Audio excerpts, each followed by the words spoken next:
Welcome to my little pop-up greenhouse. Purchased on Amazon. It's just basically got a little metal frame, and it's got this plastic material that's very fragile. You have to be careful with it. It's easy to tear it. And it's got a vent window on one side and a vent on the other, which is nice because this thing really heats up and I've got to keep those windows open, and actually both of the main doors open when it gets hot, because it really does heat up in here. Right now it's in around 50 degrees with like filtered sun, and we're looking at 61 degrees and 69% humidity in here. So I thought I'd just give you a rundown of what's going on. Normally I put this greenhouse up earlier than this.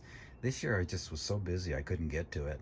So all of this green growth, the vast majority of it, was done outside, just in a little microclimate, south-facing fence, up against the fence. And some other growth has been really good for this early. It's May 13th. So I've got the figs in here now, basically to kind of bump up the growth a little bit.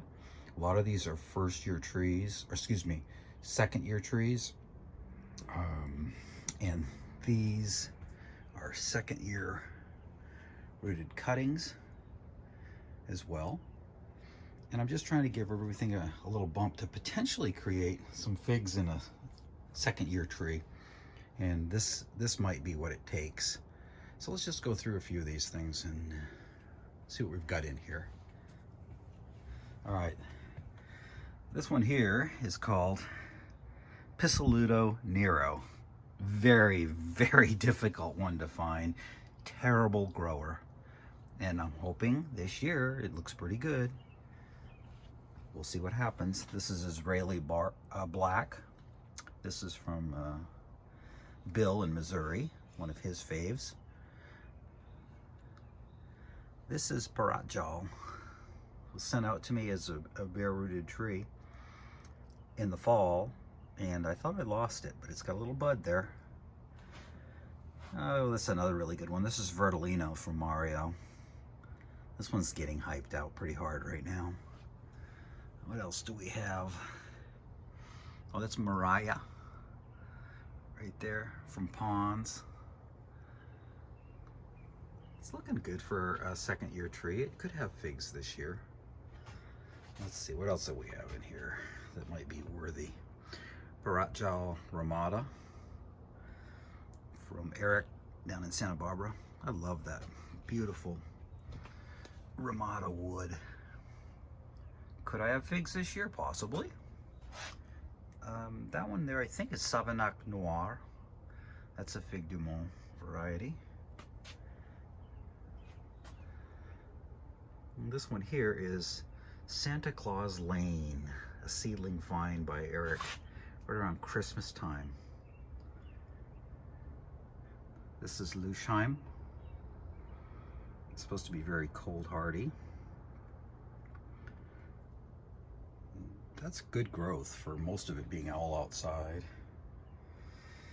Let's see, what else do I want to share? Got a bunch more that are hidden away in there. I see a Coldodon mutante back there. What do we got here? Oh, this is Cosme Manio. This thing has been pathetic. Just doesn't want to grow. These are both Rojas. These were air layers that I set last year. I let them overwinter on the plant and I outpotted them this year. So I have three of them. I have one that the biggest one is in 15-gallon, and these are both in 7-gallon. This is an early Ponds fig that is supposed to have a fantastic Breba crop. They value it on the island of Majorca, and people on the island of Majorca know figs, but they love this because it's an early Breba crop, and it actually has an early enough main crop where you should be able to ripen both. This is Boysenberry Blush.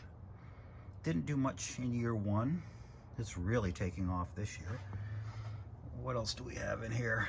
I'll try to wrap this up here. Manzanita Black, right there. Potential to get figs this year. What's this little guy? Oh, Green Mincharinska. It's supposed to be super cold hardy. There's a couple of jujubes. One's called Confetti, the other one's Empress Ghee. What else have I got? The little hidden gems in here.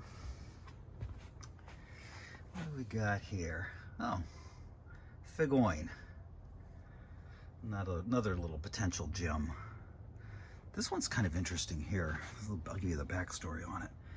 This is Nero from Bill in Missouri, and he bought it at a big box store back there, and the figs were okay, but nothing special, and he was actually starting to use it for rootstock, and he realized it produced an incredible Breba crop, and he decided, well, I better keep this one. It's got a great Breba crop.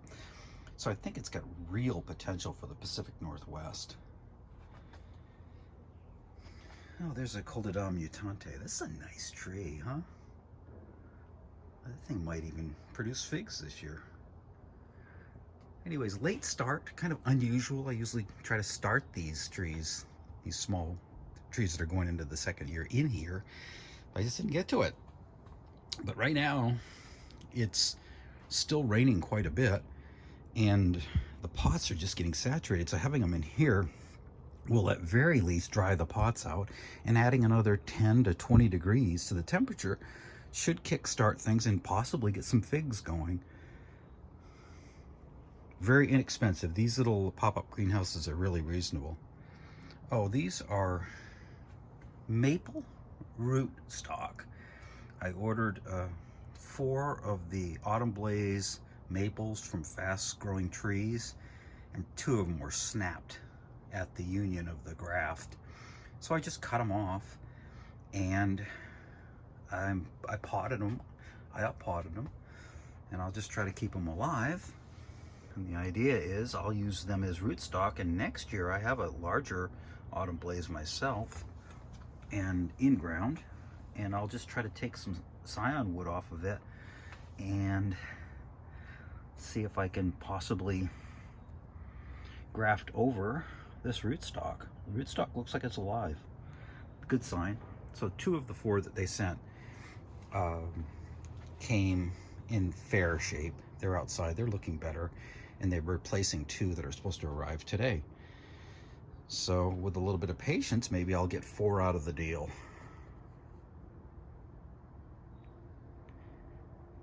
Hope you enjoyed this little peek inside my mellow greenhouse. It's a place I come into and have a cup of coffee or tea or Creole brew and chill out. When it's kind of chilly outside, you can come in here and be 80 degrees in here. Hey, hope you enjoyed it. Feel free to subscribe. Feel free to like if you actually like these videos and you want to look at more figs that really are pretty rare that I should be trying this year, hopefully. Quite a few are my really rare early pond stuff was just rooted this year, and I won't get figs off of those. So, hey, have a great day. This is Chris. See you on the next one.